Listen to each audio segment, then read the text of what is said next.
Mike Labari TV, Mike Labari TV.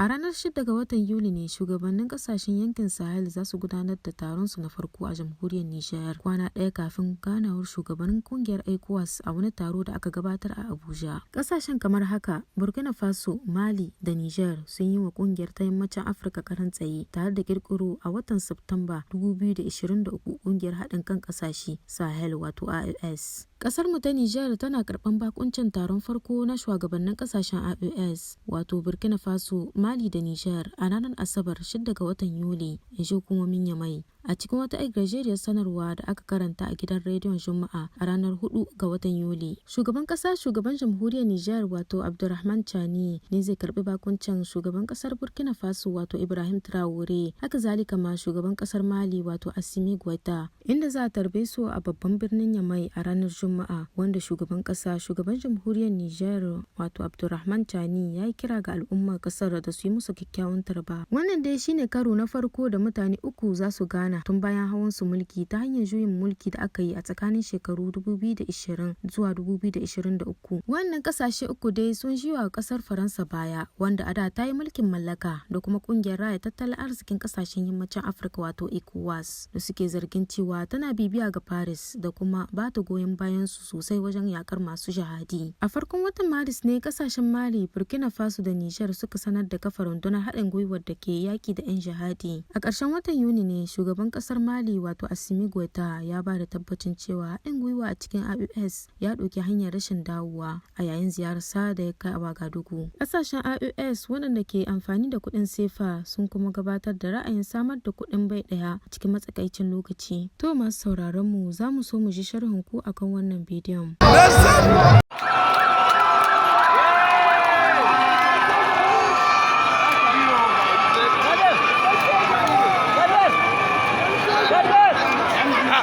Temos Gustavo tutti i cannoni ne hanno fatto.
Zan so in ji ra'ayoyinku akan wannan bidiyon.